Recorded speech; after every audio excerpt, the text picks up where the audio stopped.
Oi, hoje eu venho conversar com vocês sobre o livro Mentes Perigosas, de autoria da psiquiatra Ana Beatriz Barbosa Silva. Esse é um livro de não ficção e ele é um dos livros de uma série da autora que trata de diferentes transtornos mentais. A grande diferença do Mentes Perigosas para os outros livros, como tem livros sobre TDAH, tem livros sobre depressão, livros sobre consumismo. A diferença é que aqueles outros foram escritos para o público atingido. E o Mentes Perigosas, ele não foi escrito para psicopatas. Ele foi escrito para as pessoas normais, para as pessoas leigas e normais, para que elas tenham mecanismos de defesa contra esses seres que são verdadeiros predadores sociais. Ao longo do vídeo, eu vou trazer algumas informações e explicações complementares do maior psiquiatra forense do Brasil, que é o Dr. Guido Palomba. Além de ser um dos maiores expoentes em psiquiatria forense do Brasil, ele também teve muitos anos de manicômio judiciário e conviveu com bandidos famosos, tipo o Bandido da Luz Vermelha, Fará Jorge Fará, entre outros. Mas o que é a psicopatia? Bom, esse esquema aqui é do Dr. Guido. Ele divide, grosso modo, a população em 3 grupos: os normais, os loucos. Os loucos são aqueles que, nas palavras dele, rompem com a realidade, que observam a realidade, mas que interpretam essa mesma realidade de uma forma esdrúxula e com uma racionalidade própria. E o terceiro grupo é o dos fronteiriços. São aquelas pessoas que não são loucas, porque elas interpretam a realidade de uma forma adequada. Sabem que um carro é um carro, um cachorro é um cachorro, não deliram nem alucinam, mas não são normais. E é nesse grupo dos fronteiriços que está o psicopata. A psicopatia, portanto, ela não é uma doença mental propriamente dita, mas um transtorno de personalidade. Nesse livro, a Ana Beatriz parte de um ponto de vista muito interessante. É o ponto de vista segundo o qual, muito embora seres humanos possam cometer crimes violentos, determinados níveis de perversidade não podem ser cometidos por seres humanos normais. E o que separa as pessoas normais dos psicopatas ou condutopatas ou fronteiriços é justamente o aspecto funcional do cérebro. No cérebro de um psicopata, partes do sistema límbico, como a amígdala cerebral, e partes importantes também do córtex pré-frontal são disfuncionais. A amígdala é responsável por essas emoções mais primitivas, essas reações de medo, de raiva. E o córtex pré-frontal, ele tem a função de modular esses impulsos mais primitivos que vêm da amígdala. É justamente da interação entre o sistema límbico e o córtex pré-frontal que vem o comportamento social adequado. A ressonância magnética funcional ela é capaz de mostrar perfeitamente a diferença que tem entre o funcionamento de um cérebro normal e de um cérebro psicopata. Esse exame ele registra as alterações no fluxo sanguíneo para determinadas regiões do cérebro. As áreas que se tornam mais ativas passam a receber maior aporte de sangue. Nessa imagem, o córtex pré-frontal está no lado direito da fotografia, onde fica aquela setinha vermelha. E a amígdala cerebral é aquela bolinha que aparece no meio daquela região escura. A imagem de cima mostra um cérebro de uma pessoa normal, a imagem de baixo mostra o cérebro de uma pessoa psicopata. Vocês podem ver a diferença que existe no aporte sanguíneo entre os dois cérebros frente ao mesmo estímulo. Esse estímulo pode ser, por exemplo, a imagem de uma violência extrema. Vocês podem ver que no cérebro normal a amígdala dispara, no cérebro psicopata não. A mesma coisa ocorre no córtex pré-frontal. Essa disfunção não tem cura. Toda essa mudança na dinâmica cerebral dos psicopatas gera alterações não apenas nos comportamentos, mas também nos sentimentos. E essas alterações são bastante típicas, porque caracterizam todos os psicopatas. Começando então pelas alterações nos sentimentos. A primeira delas é a superficialidade e a eloquência. Em outras palavras, muita informação, mas pouco conhecimento. Isso porque os psicopatas não costumam se dedicar à qualificação de uma carreira, a estudos, muitos anos de estudo aprofundando o mesmo tema. E isso vem ao encontro da segunda característica, que é o egocentrismo e a megalomania. O psicopata costuma supervalorizar os seus atributos e as suas capacidades. A terceira característica é clássica e muito típica: a ausência de sentimento de culpa. Embora ele saiba distinguir o certo do errado, e embora ele entenda intelectualmente a importância do remorso, o que significa sentir culpa, sentir remorso, ele não sente, ele não é capaz de sentir. E isso porque a voz interna que nos censura fala conosco através do córtex pré-frontal. Quando o psicopata manifesta arrependimento, não é pelo destino da vítima. O arrependimento dele é egocentrado, ou seja, ele lamenta as consequências das ações que ele teve. O Dr. Guido dá um exemplo quando ele conversou com o Farah, Jorge Farah. Ele perguntou: escuta, tu te arrepende do que tu fez? Claro, né, doutor? Estão me chamando de monstro, tô aqui preso há 3 meses. Ou seja, ele só lamenta o que fez porque se deu mal. Se ele tivesse saído impune, ele nem pensaria na vítima. Aliás, o Farah, Jorge Farah, ele é um psicopata atípico, eu acredito. O Dr. Guido comenta que ele cometeu o crime durante um estreitamento de consciência e que ele teve amnésia lacunar, ou seja, ele não lembrava do que tinha acontecido.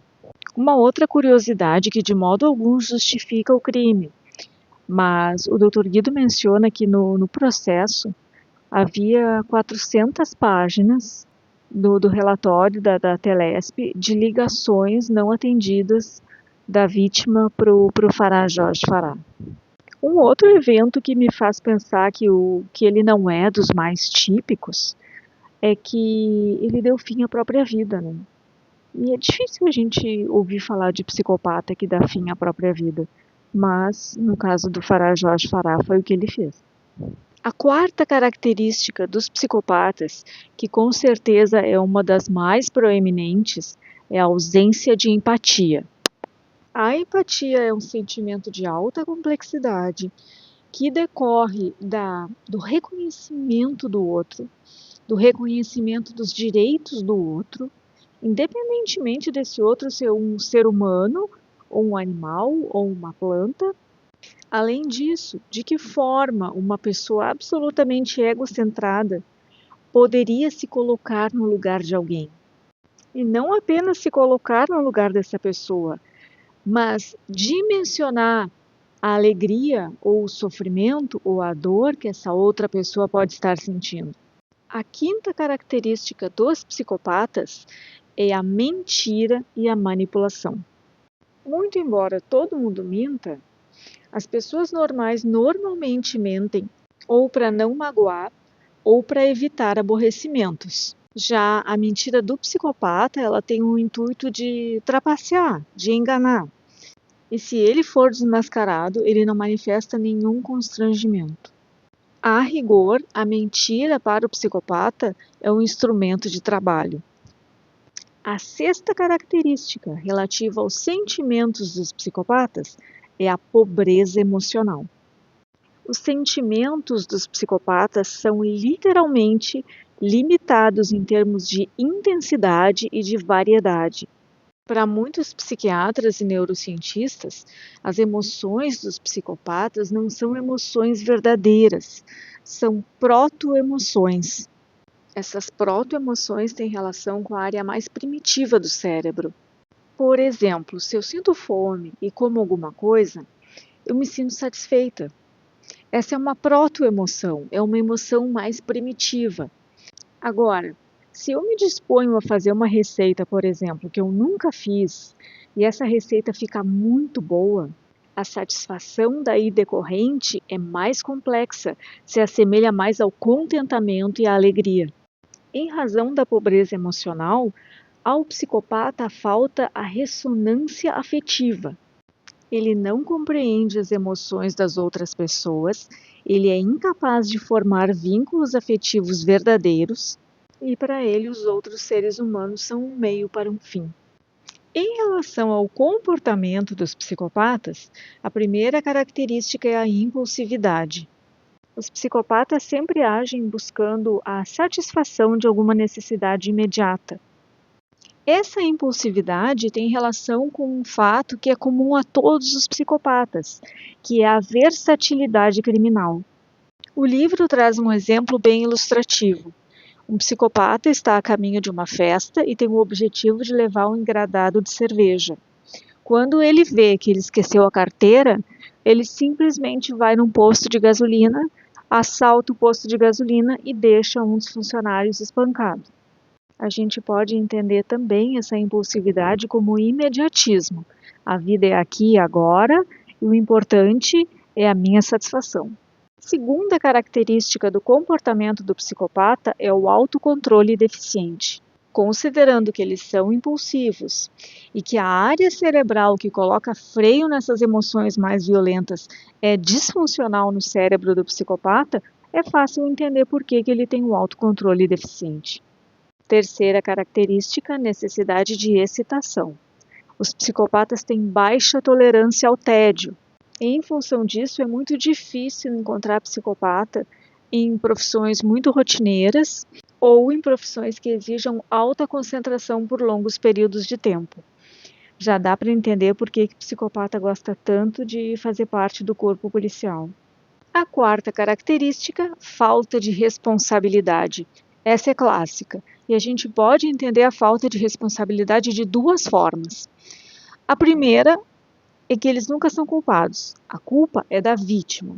O Dr. Guido Palomba comenta que o maníaco do Trianon, que era um garoto de programa que assassinou muitos dos clientes, né, um assassino em série, que assassinou muitos dos seus clientes no final dos anos 80, que ele dizia assim abertamente, mas também, quem mandou ele me levar para a casa dele? Se não tivesse me levado, eu não tinha morrido.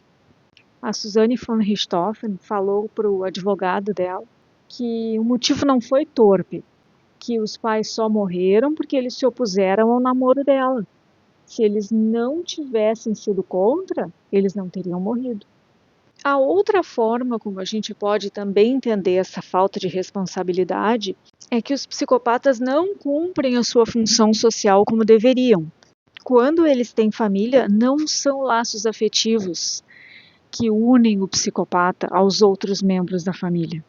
Eles podem, por exemplo, colocar um filho, criança, para vender droga em algum ponto, ou podem simplesmente extorquir alguns dos seus familiares, sem importar se é pai, mãe, irmão ou o quê. É importante entender que o psicopata ele não hesita em usar os seus familiares e amigos para tirar vantagem. Essa história de, ai, mas ele é meu filho, ai, mas ele é meu irmão, funciona para as pessoas normais, não para os psicopatas.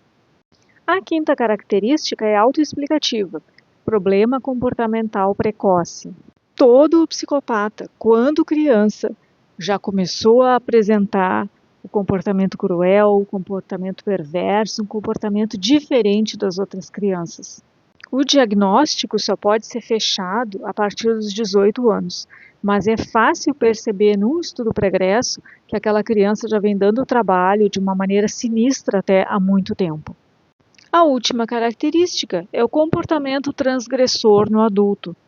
Acho que não tem muita necessidade de me estender nesse item.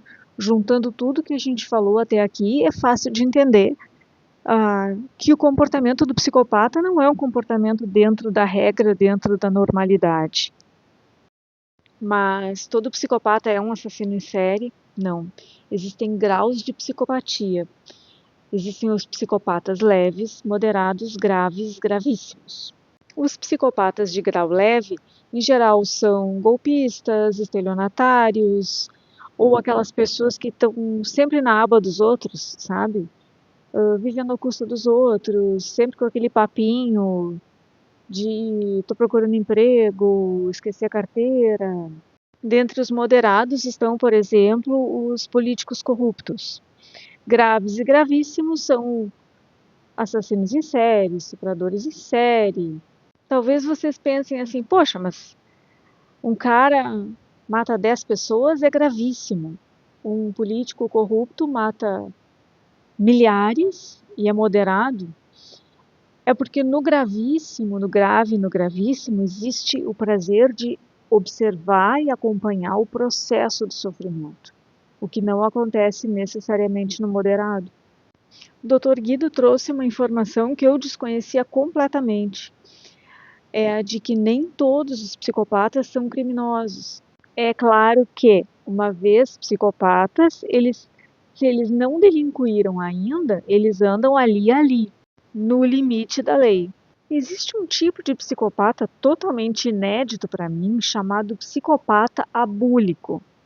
Esse tipo de psicopata, ele é apático e ele pode sofrer influência de outros psicopatas ou outras pessoas manipuladoras. Em geral, os crimes dos psicopatas abúlicos são por omissão. Mas será que existem muitos psicopatas por aí? Qual é a prevalência da psicopatia na população? Estima-se que 4% da população seja psicopata. Nesses 4% estão os leves, os moderados, os graves e os gravíssimos. Os gravíssimos está menos de 1%. Parece pouco, né? Mas olha essa conta aqui. Show da Tina Turner no Maracanã em 1988. 188 mil pessoas no estádio. Anos 80, né? Não tinha tantas normas de segurança. Então, no show da Tina Turner, 4% dessa população psicopata, certo? 4% de 188 mil, 7.520 pessoas. Quando a gente pensa nesses números, 4% se torna assustador. E qual é a prevalência da psicopatia na população carcerária? Bem, nessa população os números são diferentes. Na população carcerária, de 20 a 25% são psicopatas, sendo que 50% dos crimes graves são cometidos por esses 25%. Esses números nos mostram que, apesar de serem minoria, os psicopatas fazem muito estrago. Considerando todos esses números, que são bastante assustadores, será que a política antimanicomial nos auxiliou ou nos prejudicou? Quando um réu é considerado inimputável, ele recebe uma absolvição imprópria. Em outras palavras, ele não pode ser responsabilizado legalmente pelo que fez, então ele vai para uma casa de custódia sob cuidados de psiquiatras. Nessas casas de custódia, antigamente chamados de manicômios judiciários, esses apenados recebem constantes avaliações psiquiátricas. E por que isso é importante? Porque os psiquiatras avaliam se a periculosidade cessou ou não. Se aquele crime que ele cometeu para estar ali, ele ainda tem o potencial de cometer ou não. Eu vou dar alguns exemplos que nos fazem refletir sobre a importância das casas de custódia. O primeiro é o famoso Chico Picadinho. O Chico Picadinho matou uma moça em 1966. Pelo nome vocês já têm uma ideia do que ele fez com o corpo. Ele acabou sendo condenado, foi preso, foi para a prisão comum. Foi solto depois de 8 anos, cometeu o segundo crime em 1976. Os advogados de defesa nesse segundo julgamento alegam insanidade e o Chico Picadinho acaba indo para o manicômio judiciário. Na hora de evitar uma prisão comum, os advogados de defesa alegam insanidade. Depois que o cliente é recolhido para o manicômio judiciário, aí a insanidade não serve mais. E eles começam a entrar com recurso visando a soltura do Chico Picadinho e a reintegração dele na sociedade. Perto de 2020, a interdição civil do Chico Picadinho é considerada ilegal, porque ela já perdura por mais de 30 anos. E um desembargador envia o processo dele para a vara de família, porque entende que se ele vai sair, ele tem que ir para a casa de alguém, certo? E esse alguém é a família. Na vara de família, o juiz decide que não, que ele passou muitos anos na casa de custódia, que lá ele tem uma rotina, uma vida, um equilíbrio construído e que o melhor lugar para ele é continuar lá. Se não fosse esse juiz da vara de família, iam catar alguém da família do Chico Picadinho e entregar uma pessoa com diagnóstico de psicopatia. Ah, mas ele está idoso. Realmente ele está idoso. Fazer picadinho, como ele fez antes, ele não pode mais fazer, por uma questão de idade, de envelhecimento do corpo físico. Agora ele continua sendo um condutopata. Idoso ou não, ele continua não tendo empatia. Ele continua incapaz de formar vínculos afetivos verdadeiros. O segundo caso que eu queria comentar com vocês é o do bandido da luz vermelha.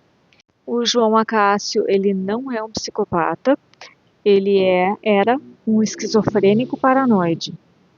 Ele ficou muito famoso nos anos 60 porque ele invadia a casa das pessoas com uma lanterna vermelha. Ele tinha, segundo o Dr. Guido Palombo, uma fixação pelo vermelho. Assim como o Chico Picadinho, o Luz Vermelha também vai para a casa de custódia. E 30 anos depois, lá no final dos anos 90, os peritos concluem que a periculosidade do João Acácio terminou e ele é liberado. 4 meses depois de libertado, ele acaba sendo morto numa briga de bar. O rapaz que matou ele foi absolvido no julgamento porque ele agiu em legítima defesa do irmão. Moral da história: o Luz Vermelha só não estava se mostrando perigoso dentro da casa de custódia porque ele tinha tratamento, medicação, ambiente adequado, um ambiente favorável para que aquela periculosidade não aflorasse. Uma vez na rua, vivendo os desafios das interações sociais, tendo que enfrentar os aspectos mais desafiadores da vida, a periculosidade voltou. O terceiro exemplo é de alguém que não foi para manicômio judiciário, que é o maníaco do parque, condenado a 268 anos de prisão por uma série de crimes que incluem homicídio e violência sexual. O maníaco do parque foi para um presídio comum. Como a pena dele é muito extensa, ele não teve progressão de regime, ele não foi para semiaberto nem para regime aberto.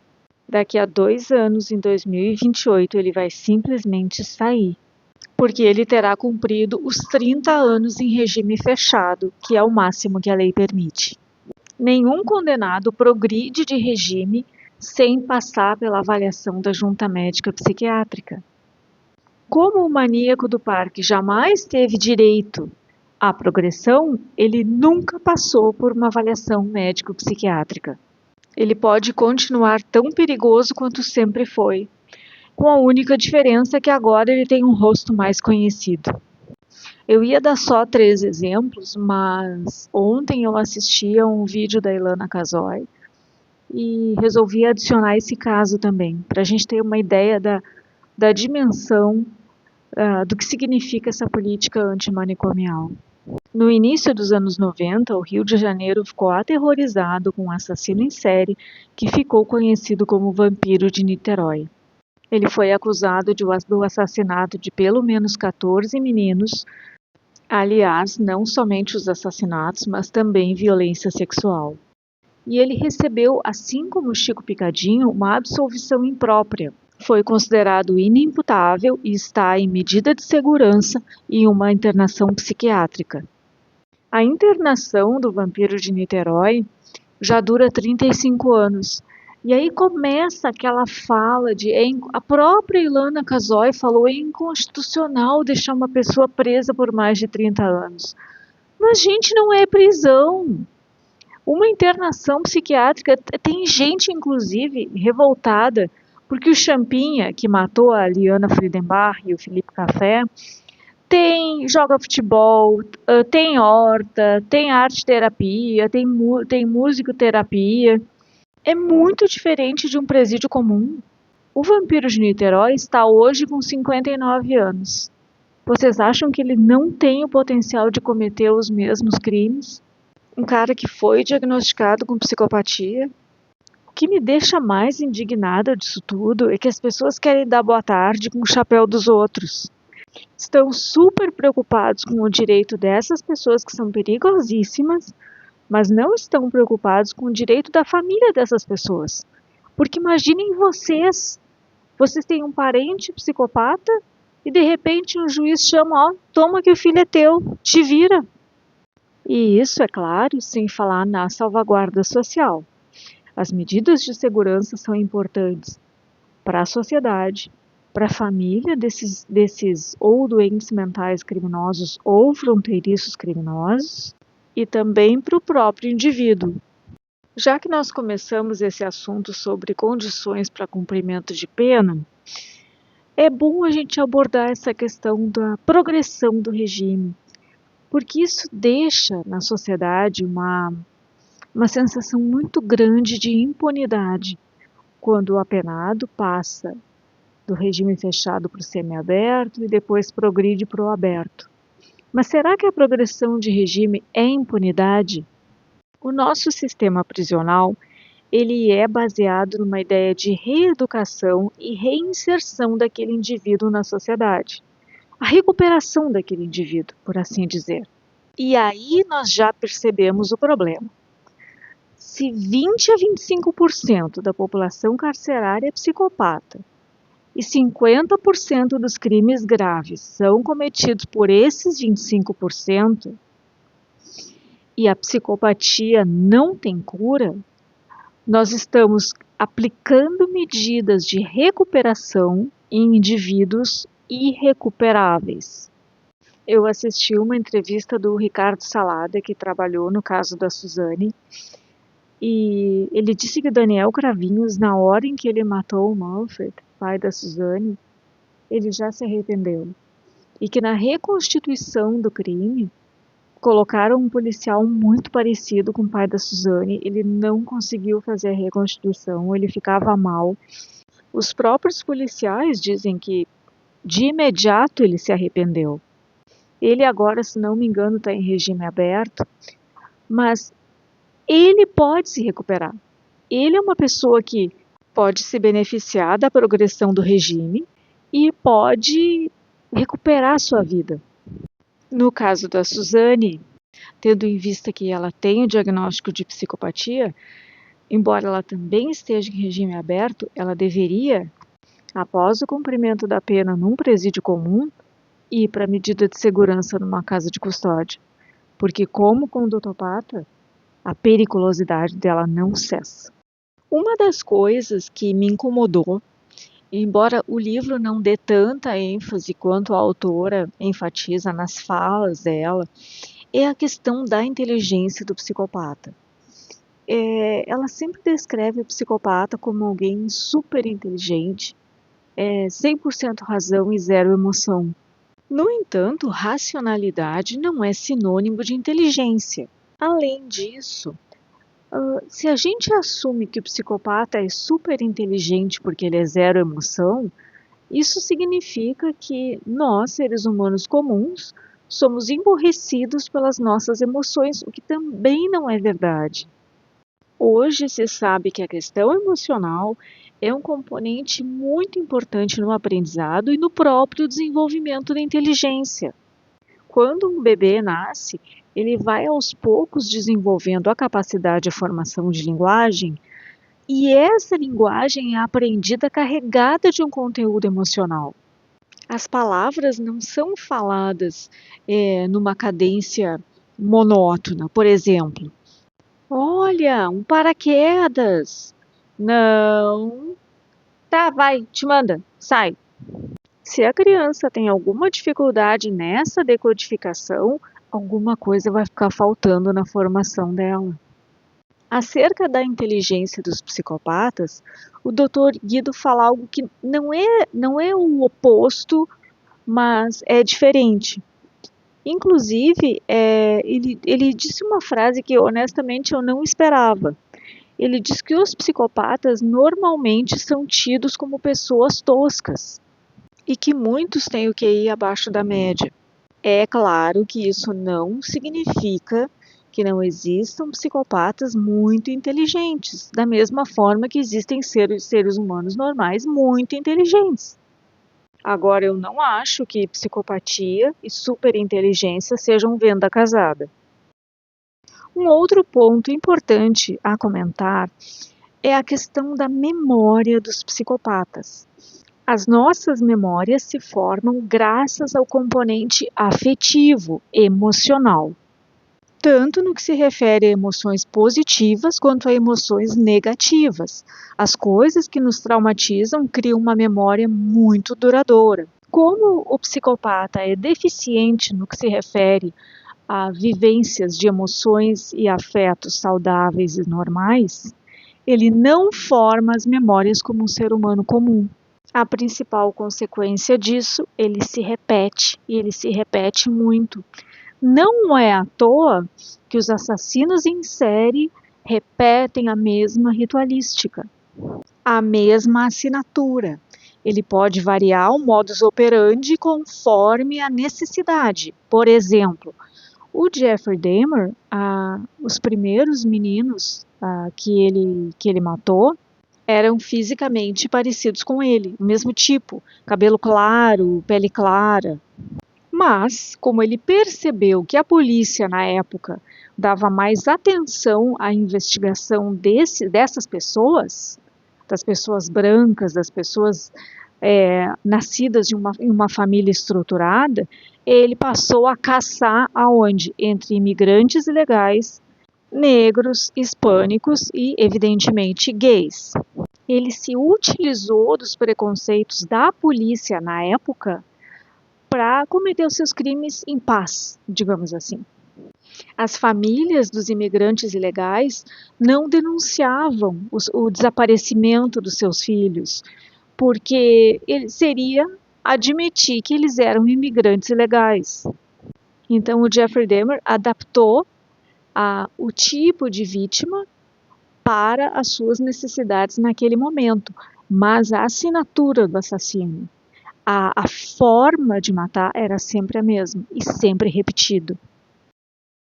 Vocês lembram que eu comentei anteriormente a questão da falta de ressonância afetiva do psicopata?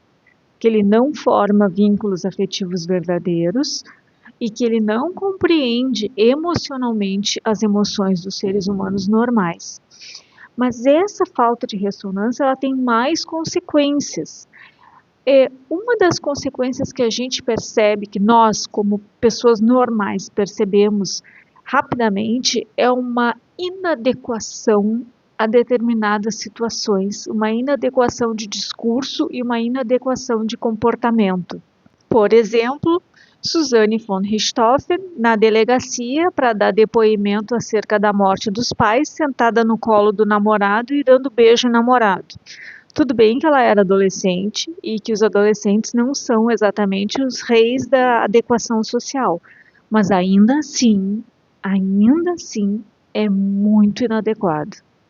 Uma juíza que negou um dos recursos da defesa, ela escreveu o seguinte: embora se esforce para aparentar espontaneidade, denota elaboração, planejamento e controle em suas narrativas. Por que será que a Suzanne não conseguia aparentar espontaneidade? O que nos dá a espontaneidade? São as nossas emoções. São as nossas emoções que modulam os nossos gestos, a entonação das nossas palavras e nos dá essa fluência no agir, no falar, no reagir a determinadas situações. É claro que, como um bom camaleão, o psicopata vai aprendendo no convívio social e vai entendendo cognitivamente como é que as pessoas normais se sentem frente a determinados fatos. Mas se uma pessoa normal observar com atenção, ela vai achar incongruências. Eu vou colocar também aqui uma fala do Guilherme de Pádua, que consta no processo e consta no livro, e vocês vão sentir, assim como eu senti, a total estranheza dessa fala. Vocês vão ler, vão ouvir e vão dizer, não, isso não é normal, isso não pode ser normal. O seio esquerdo de Daniela ficou desnudo. Aquilo me chocou. Cobri o seio, ajeitei os braços que estavam para cima, para que não ficasse tão feia. Eu sabia que ela seria fotografada depois. Vocês entendem que uma pessoa normal, quando comete um homicídio, a última preocupação dela é estética, é com a estética do corpo. Ele fala como se fosse um escultor dando acabamento numa obra, porque aquela obra carrega o nome dele. Uma coisa que me incomoda bastante é ver entrevistadores questionando psicopatas e fazendo perguntas dentro do nosso universo da normalidade.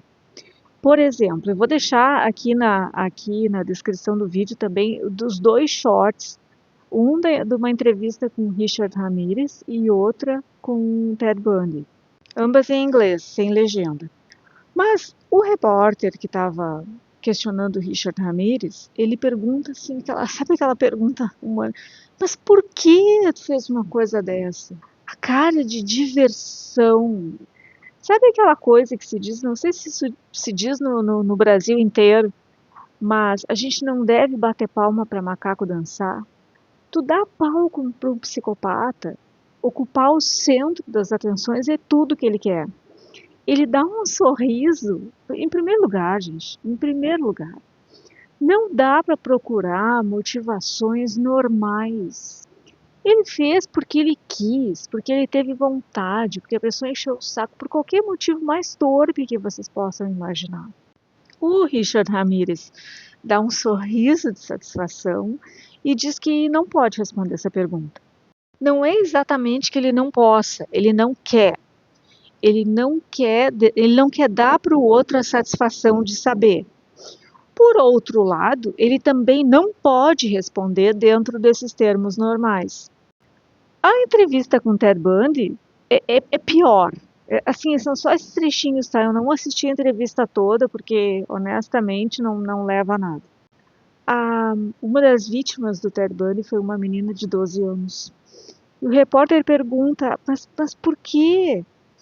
Aí o Ted Bundy, mesma coisa que Richard Ramirez, ele está ocultando um sorriso de satisfação. E a resposta que ele dá para o repórter é a mesma resposta que o Richard Ramirez deu. Eu não posso responder, infelizmente não posso responder. Aí o repórter pergunta o seguinte, é uma lembrança muito dolorosa, é muito doloroso. Aí o Ted Bundy confirma, gente, doloroso é assistir uma pessoa bancando um palhaço na frente de um psicopata. As dores humanas, a maioria das dores humanas, vem da formação de vínculos afetivos, porque a gente se importa com as outras pessoas, nós sofremos quando alguma coisa acontece com elas, ou quando alguma coisa está acontecendo conosco, mas outras pessoas dependem de nós. Eles não têm nada disso. Nada disso. Não esperem nada. Não esperem nada de onde não vem nada.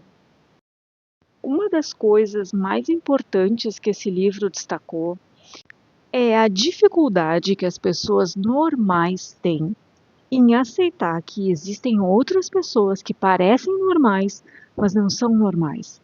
São perversas, além de qualquer redenção. Aqui eu destaco um trecho do livro que eu acho que resume muito essa ideia. Acreditar que todos somos um pouco sombrios é mais fácil do que admitir a ideia real e perturbadora de que alguns seres humanos vivem permanentemente em uma insensibilidade moral absoluta. Essa dificuldade na aceitação é ainda maior quando se trata de um membro da família. A pessoa aceitar que um membro da família é uma pessoa livre de constrangimento, de julgamento moral interno, uma pessoa cuja voz da consciência nunca diz nada. Para a maioria das pessoas, aceitar isso é muito desafiador. Mas essa aceitação é fundamental para que nós possamos nos preservar, para que nós possamos nos proteger desses predadores sociais. Embora os assassinos em série sejam o expoente, o exemplo máximo da psicopatia, é importante a gente lembrar que a maioria dos psicopatas são de grau leve e moderado. E com esses a gente convive muito frequentemente.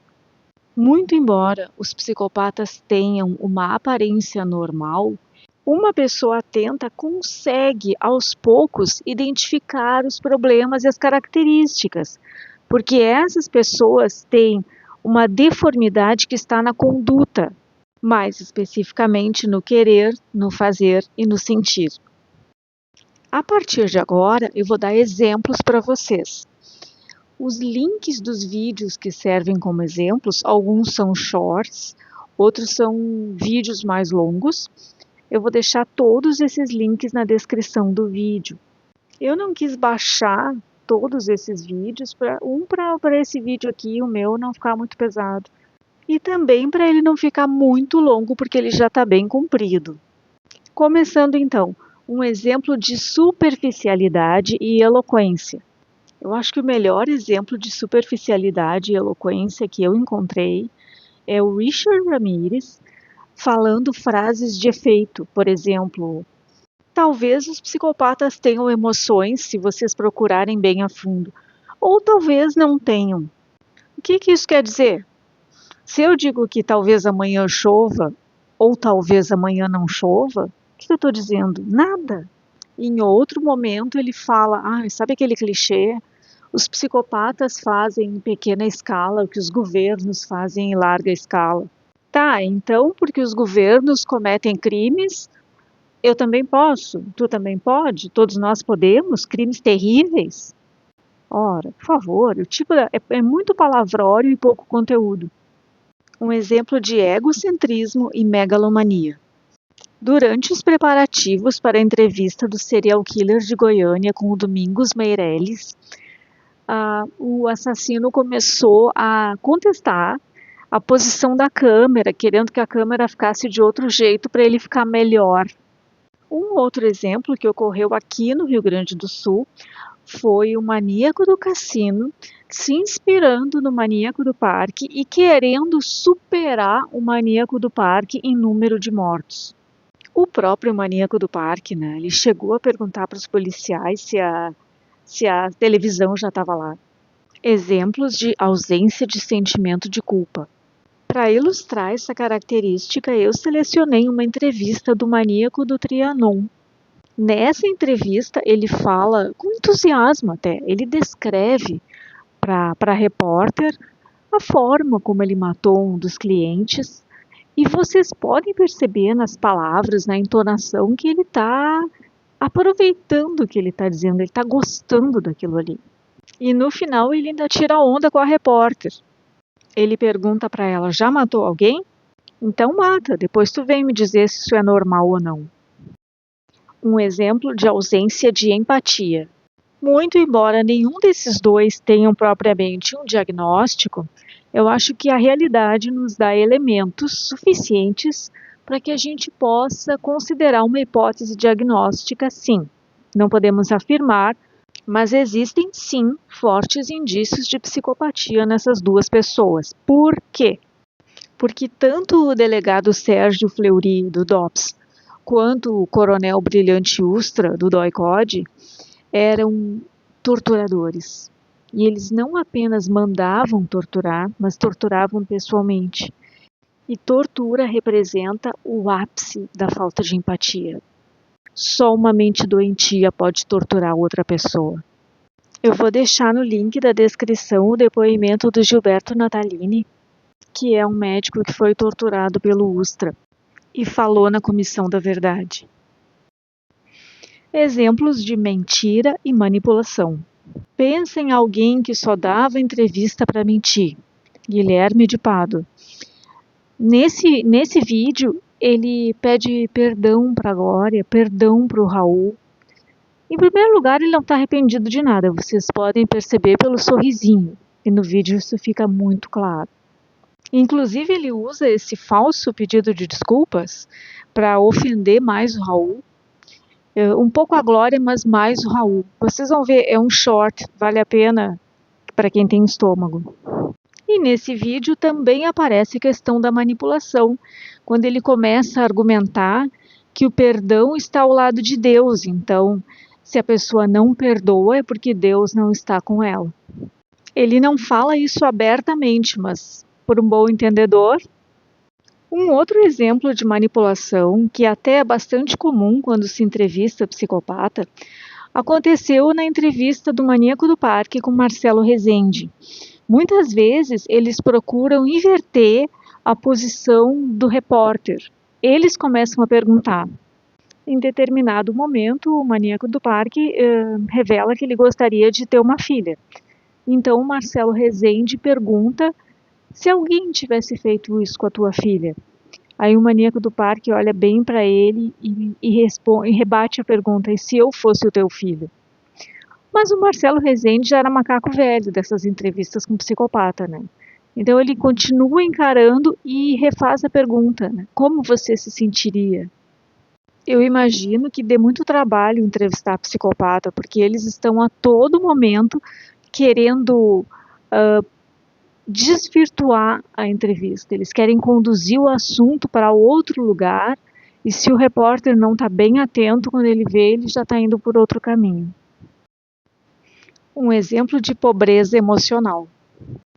Voltamos ao Guilherme de Pádua, porém agora numa entrevista com a Glória Maria. Aliás, essa entrevista também é um ótimo exemplo da mentira, porque ele falou só, assim, ó, ele não falou nada que era verdade. Ele colocou toda a culpa na Paula, que a Paula que matou a Daniela, que ele estava lá tentando separar. Ai, olha, que homem cansativo, Jesus. Voltando à pobreza emocional, tem um determinado momento em que esse cara começa a falar que ele olhou para a Paula ali frágil, e por puro desespero, apunhalando a Daniela, ele olhou aquele desespero e aquela fragilidade da Paula e teve pena. Aí a Glória Maria diz assim: então tu teve pena do desespero da Paula e da fragilidade da Paula, tu não teve pena do desespero da Daniela? Aí o gênio fala: não, mas a Daniela já estava morta. No caso dele, a pobreza emocional se manifesta sob a forma de incapacidade de compreender emocionalmente o que falou. Um outro exemplo de pobreza emocional aparece na entrevista com o Jeffrey Dahmer. Aliás, ele é um dos poucos psicopatas que dá para ouvir uma entrevista por bastante tempo, porque ele mente pouco. Pelo menos durante essas entrevistas que eu vi, ele mente pouco, ele mais omite. E quando ele fala a verdade, ele é muito preciso nas palavras. Então ele não é cansativo que nem o Guilherme de Pádua. Tem um determinado momento da entrevista que ele fala o quanto ele se encantou com uma das vítimas. A repórter então pergunta se ele se apaixonou, e ele responde que se ele pudesse amar, ele o amaria. Em um outro momento da entrevista, ele diz que ceder àqueles impulsos era a única coisa que dava para ele satisfação. Ele não usa a palavra felicidade, ele não usa a palavra alegria. Ele tem noção de que o que ele tira daqueles rituais macabros, daquelas ações tenebrosas, é meramente satisfação. Exemplo de impulsividade. O melhor exemplo de impulsividade que eu encontrei foi a Aileen Wuornos, que é aquela serial killer cuja história foi adaptada no filme Monster, que deu o Oscar para Charlize Theron. Ela se sustentava por meio da prostituição e ela matou 7 homens, em princípio seus clientes. A impulsividade da Aileen aparece no seguinte: até onde eu pude averiguar, não havia muito critério, não havia propriamente um planejamento naquelas mortes. Ela entrava em contato com esses homens por meio da prostituição, mas a imensa maioria deles saía ileso. Ela alega ter matado esses homens em legítima defesa, mas ela também roubava e ela tinha um depósito cheio de itens roubados, assim, que não deixa de ser aqueles troféus, não é? O que é certo é que ela andava armada e, por algum motivo, seja um motivo material, seja lá qual for, ela decidia que alguns não iriam sobreviver. Eu vou deixar também um short que ela está dando uma entrevista. Vocês podem ver na expressão, no tom de voz, o quanto ela é impulsiva para falar, as respostas. Ela é o melhor exemplo que eu encontrei da impulsividade do psicopata. Aliás, ela também serve de exemplo para o próximo item, que é o autocontrole deficiente.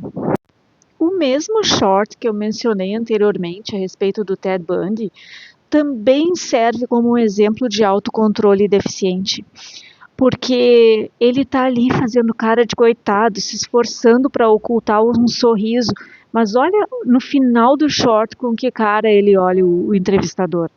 Outros exemplos de autocontrole deficiente aparecem na entrevista do Jeffrey Dahmer. O primeiro assassinato aconteceu em 1978.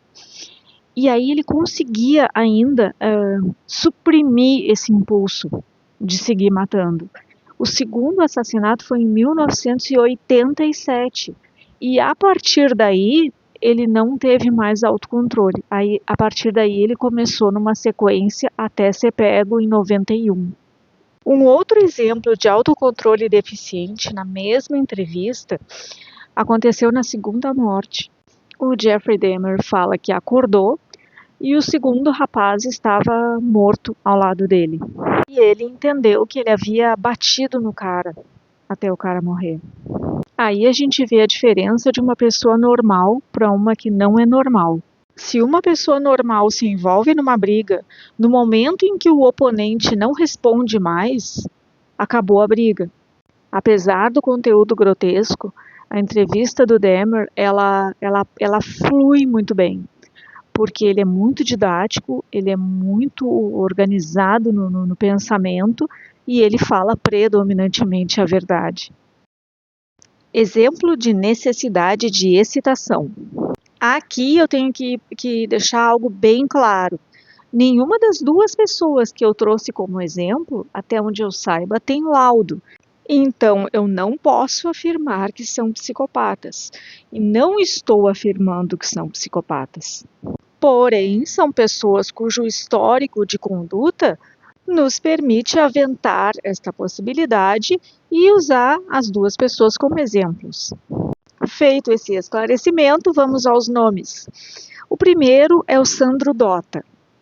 Esse cara violentou e matou a cunhada. Aliás, a entrevista dele também serve como um exemplo de mentira, assim como do Guilherme de Pádua. Esse é um cara que mentiu assim de cabo a rabo, sabe? Apesar de assassino, ele era o porta-voz da família em busca de justiça.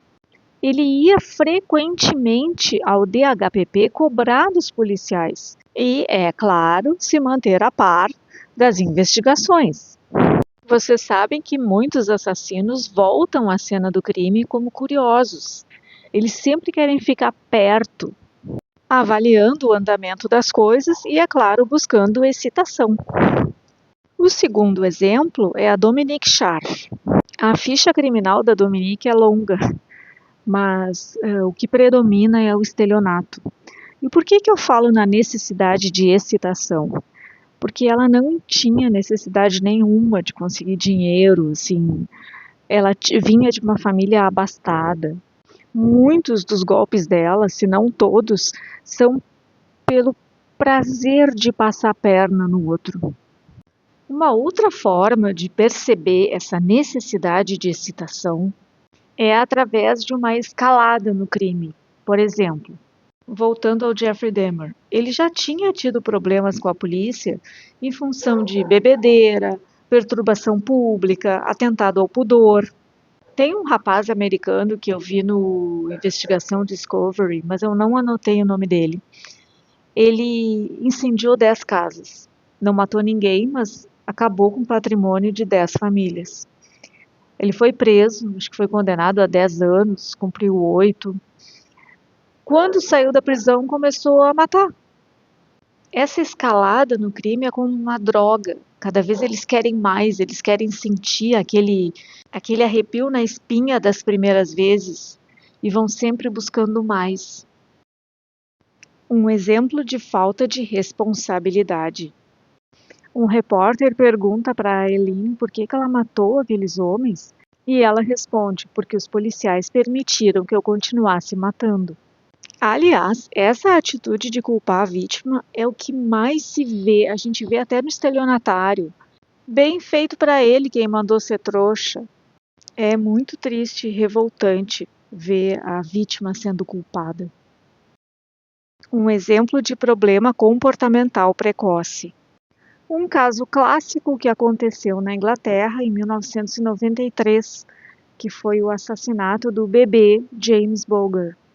Esses dois monstros de 10 anos sequestraram o nenê. Eles tiraram o bebê da mãe num momento de distração dela no shopping, bateram no bebê e deixaram ele na linha do trem. Quando eles foram questionados pela justiça, pela polícia, por que eles tinham feito isso? Porque a gente queria ver como era um bebê explodindo. Eles foram julgados como adultos e pegaram prisão por tempo indeterminado. Aí, quando eles tinham em torno de 18 anos, um juiz achou que, coitados, eles merecem uma segunda chance. Qual o resultado disso? O Robert Thompson parece que está vivendo uma vida assim, low profile. Mas o da esquerda ali, que é o John Venables, já ficou entrando e saindo de prisão e agora está preso. Dar uma segunda chance para um psicopata é dar uma oportunidade dele delinquir de novo. Um exemplo de comportamento transgressor no adulto. Bom, a psicopatia, ela se define pelo comportamento transgressor, pela conduta criminosa. Então, qualquer exemplo de psicopata vai ter um comportamento transgressor no adulto.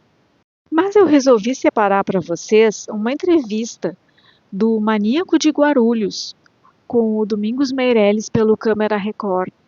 É muito boa essa entrevista, muito boa mesmo. Durante essa entrevista, vocês verão várias dessas características que foram mencionadas aqui, e vários especialistas, como a Rosângela Monteiro, como o Vitor do Metaforando, vários especialistas estão fazendo uma análise conjunta das respostas do Maníaco de Guarulhos. É muito interessante, recomendo esse vídeo inteiro. Mas já que os psicopatas têm tantas características que os identificam, já que eles têm pontos de vulnerabilidade em relação a uma pessoa normal, como é que eles causam tanto estrago? No que eles são bons? Em primeiro lugar, eles são excelentes observadores. E dessa observação, eles conseguem tirar muito. Nós também, na verdade, se nós fôssemos mais observadores. Por exemplo, se tu recebe uma nota de R$20 e a nota tá novinha e vem uma segunda nota de R$20 colada e tu fica quieta e embolsa os R$20 extra e ele já vai tirar várias conclusões a teu respeito. Ele já vai ver que em matéria de dinheiro tu pode não ter lá tanta ética. Ele pode ver que talvez tu não procure ativamente uma ocasião de passar a perna em alguém, mas se a ocasião se apresenta, tu aproveita. E por meio dessas observações, eles já podem saber o que esperar de nós. É por isso que um cara como o Maníaco do Parque, por exemplo, conseguiu levar tanta mulher na conversa. Não é exatamente... Claro que ele tem lábia, não é só isso, ele tem lábia. Mas ele também não chegava a abordar aquela mulher que ele, já observando, via que ia mandar ele se catar. Ele mesmo dizia que abordava aquelas mais cabisbaixas, aquelas mais distraídas, as mais introspectivas. E dizia o que para elas? Dizia o que elas queriam ouvir. Por por serem bons observadores e bons de lábia, eles conseguem explorar as fraquezas das pessoas. Eu vou deixar no link também o depoimento do Tracy Edwards, que foi o sobrevivente, o único sobrevivente, eu acho, de um ataque do Jeffrey Dahmer. Foi ele que deu fim à matança do Jeffrey Dahmer, porque avisou a polícia, conseguiram voltar para lá e descobriram tudo. E é um depoimento bem doloroso de assistir. Mas vocês vão ver que, sabendo que ele estava necessitado de dinheiro, o Dahmer ofereceu $100 para poder fotografá-lo. Para vocês terem uma ideia da lábia desse cara, gente, ele guardava partes de corpos no apartamento dele. Esse apartamento dele cheirava podre. Quando o cara chegou lá, ele sentiu o fedor. E o Dahmer conseguiu explicar que era um cano de esgoto que tinha quebrado. E conseguiu, assim, o cara acabou entrando no apartamento. Muito embora o Tracy Edwards tenha sobrevivido fisicamente, ele nunca mais se recuperou. Ele acabou morando na rua, acabou tendo problema com droga, acabou sendo preso e nunca conseguiu superar aquela síndrome do estresse pós-traumático. Eu ouvi um especialista falando que o Jeffrey Dahmer talvez tivesse algum pouco de consciência, porque ele primeiro sedava as vítimas e quando ele matava, as vítimas estavam sedadas. Mas não tem nada a ver. Tu olha o depoimento do Tracy Edwards, tu não precisa machucar o corpo para machucar a pessoa. O Edwards fala que o Jeffrey Dahmer parecia assim que daqui a pouco estava normal, bonzinho, daqui a pouco virava assim um monstro ameaçando com faca. E teve um momento que o Dahmer encostou o ouvido no peito dele, ouviu as batidas do coração e disse para ele que ia comer o coração dele. Bah, nem toda tortura é física. Uma das coisas que eu achei meio bola fora nesse livro foi a autora citar o Pedrinho Matador e ainda especificamente como um exemplo de ausência de sentimento de culpa. A história do Pedrinho tem vários pontos assim que não podem ser verdade. Eu vou deixar o link na descrição do vídeo de uma entrevista de uma psicanalista que foi psicanalista do Pedrinho no final da vida e que também foi na propriedade dela e do marido dela que ele morou nos anos finais da vida dele. E ela fala sobre coisas, por exemplo, que embora o Pedrinho contasse que ele matou o pai dele na prisão, ela diz que isso é impossível que isso tenha acontecido, porque o pai dele morreu de doença respiratória em um outro presídio, que não era onde o Pedrinho estava. Ela comenta, inclusive, que a mãe do Pedrinho era muito agredida pelo pai. E um dia o Pedrinho enfrentou ele e disse que mataria ele se ele tocasse na mãe dele de novo. E aí aconteceu alguma coisa, o Pedrinho foi preso, e foi quando ele estava preso que a mãe foi morta. Então ele se sentia muito culpado. Segundo a psicanalista, ele se sentia muito culpado e essa culpa fez ele criar essa fantasia de que ele tinha matado o pai. Só por esses dois motivos vocês já veem que ele não pode se encaixar como um psicopata. Se ele sentiu culpa pela morte da mãe e se ele enfrentou o pai para defender a mãe, já são coisas incompatíveis com a índole de um psicopata. É claro que a autora tirou essas informações equivocadas da mídia, mas para colocar num livro, tu tem que ter uma outra fonte comprobatória além do que diz a mídia. Vejam bem, eu não estou dizendo que o Pedrinho era santo, mas entre não ser santo e ser um assassino em série, um psicopata, vai uma grande distância. Mas eu preciso deixar bem claro que isso que eu estou falando não é incontroverso. Muito pelo contrário, vou deixar no link também, além da entrevista dessa psicanalista, eu também vou deixar algo que diz o contrário, e com pesos pesados ali, dando uma opinião que é compatível com a opinião da autora e contrária à minha.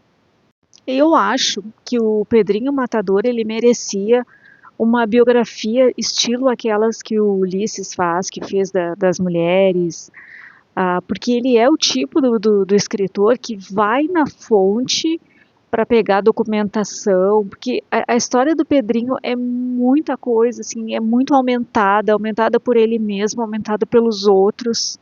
Para vocês terem uma ideia, tem gente que garante que ele matou sim o pai, que eles estavam na mesma penitenciária, mas o pai não tem atestado de óbito. Como assim, gente? Não tem atestado de óbito? É um monte de informação desencontrada, sem pé em cabeça. Então eu acho que esse personagem merecia uma biografia. E por fim, Mentes Perigosas é um bom livro? Eu achei um bom livro. Eu não achei um livro excelente, mas eu achei um livro bom. E ele é uma boa introdução para leigos. Aliás, é exatamente isso que ele se propõe a ser, uma introdução para leigos. Então, nesse sentido, ele atinge com sucesso o objetivo que ele demarcou para si mesmo. Para mim, o grande valor desse livro foi a diferença bastante enfática que a Ana Beatriz faz entre uma pessoa normal que comete um crime cometido por uma pessoa normal e um crime cometido por um psicopata, dizendo, como eu comentei antes, que determinados níveis de perversidade não podem ser cometidos por seres humanos normais. Eu recomendo esse livro para quem não sabe muita coisa do assunto e para quem tem assim um interesse no geral e nada muito específico. Eu espero que vocês tenham gostado. Um abraço a todos e até o próximo vídeo.